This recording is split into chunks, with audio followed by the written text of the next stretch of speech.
Hello, thank you for opening up this video. My name is Germana Ravanelli. I come to you from Vancouver Island, British Columbia, Canada. This video is strategies to boost your energy, whether you're a man, a woman, of whatever age.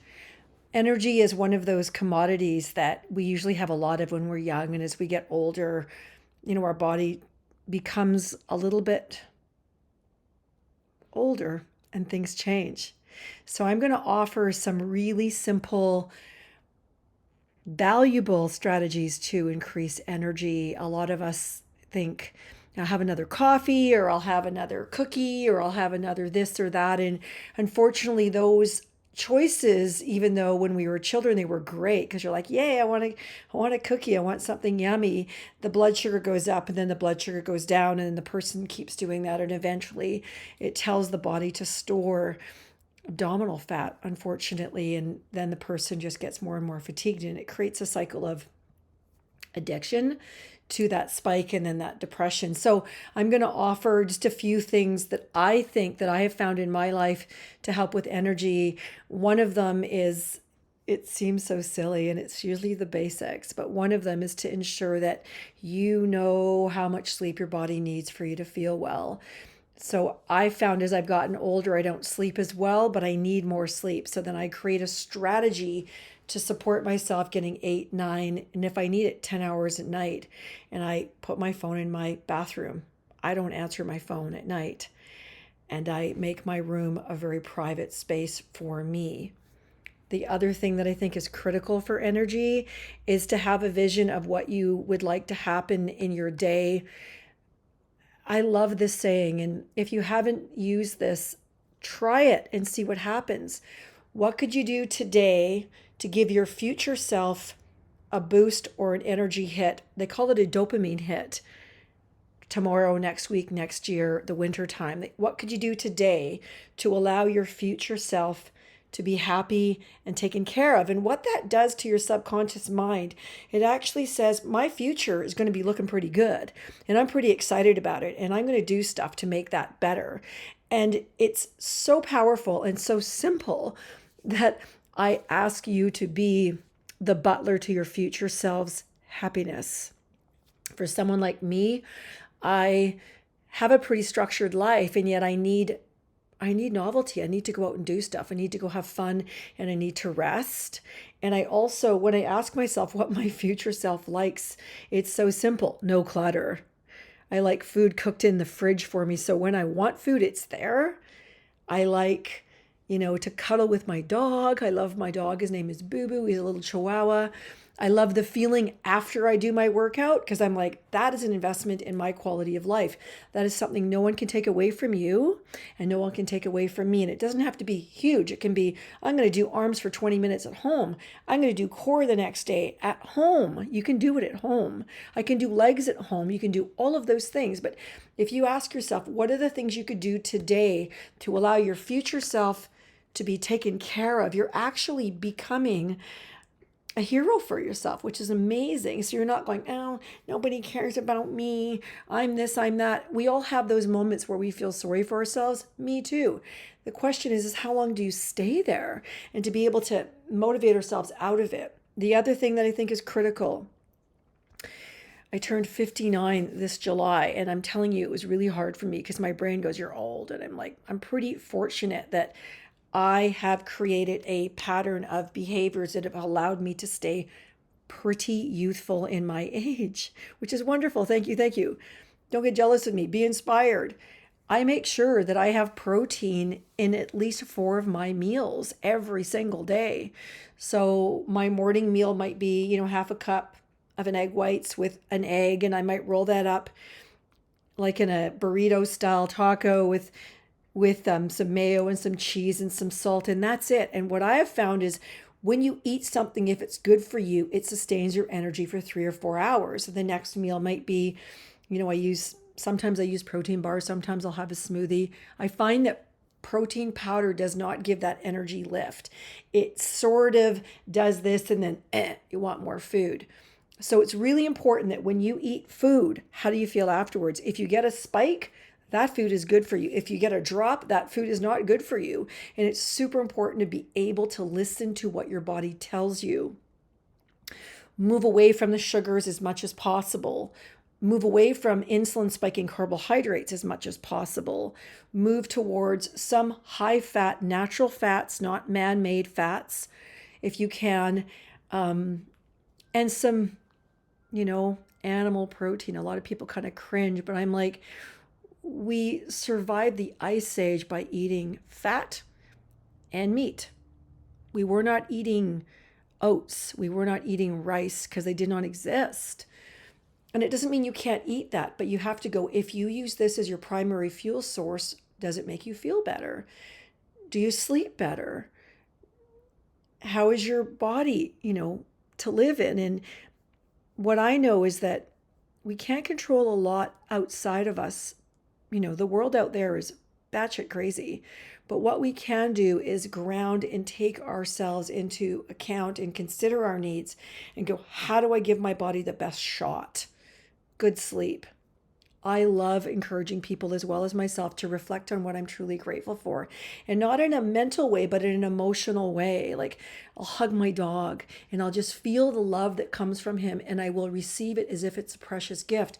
Now I tell you, that's magic. And, I have other things that I do enjoy doing. I bought myself a motorcycle years ago because I wanted to have fun. And I wasn't able to meet a man that matched me that rode a motorcycle that I wanted to spend my life with. So I bought my own. I mean, that was where that came from. So I wasn't willing to make myself a victim of circumstance. I went, what's the solution? Here's the problem. What's the solution?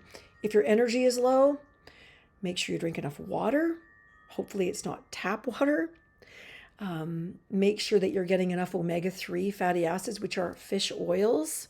Make sure you're getting at least 30 grams of protein 4 times a day. And lots of vegetables. Like I'll steam them and I'll keep them in the fridge and then I'll heat them up with some butter. My dog loves them as well with the butter. So those are just good fuel sources. And stay away from white sugar as much as possible. It is poison. Back when we were using sugar cane, and beet sugar for our sugar was considered bad. But when they went to corn sugar and corn syrup, now the sugar that we have is toxic and makes the original version of sugar look like a health food.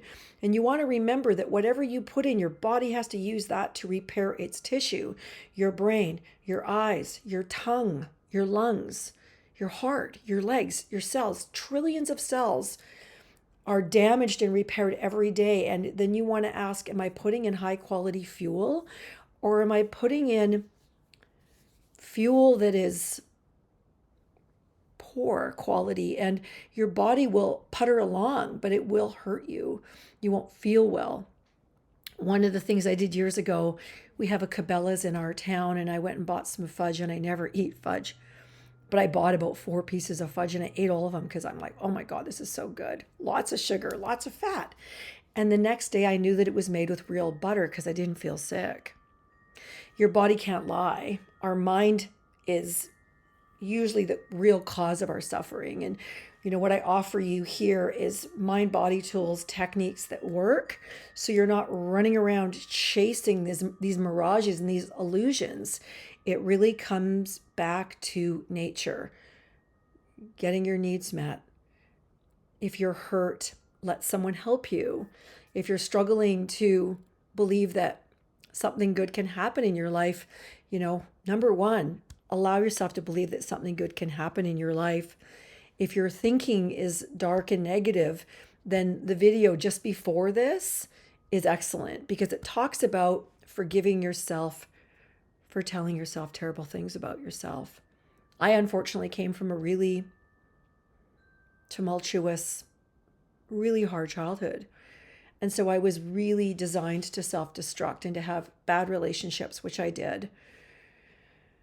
As I healed, I saw so many people that were still suffering. And so my training is in hypnotic therapy as well as, nutrition and physical therapy, personal training, because I believe that when we look after our body, our life is easier. we look after our mind. That's the culprit. And we understand that that is the piece of us that we want to tame. It's like a number of wild horses.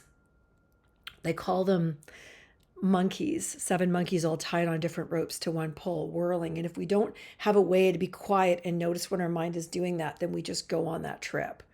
And then our spirit, I believe our spirit is the part of us that is infinitely wise, loving. We know why we're here.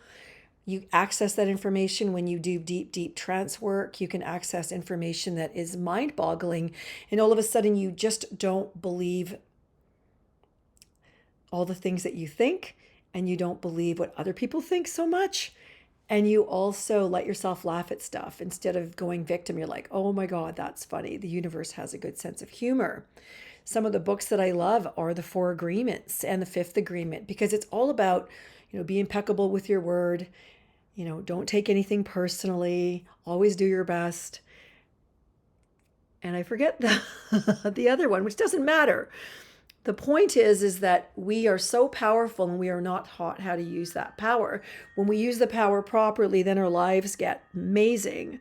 If we don't use that power properly, it gets used against ourselves. And your body is a universe within itself. What you think, you create. What you feel, you attract. If you think stinking, shitty thoughts all the time, you will be sick.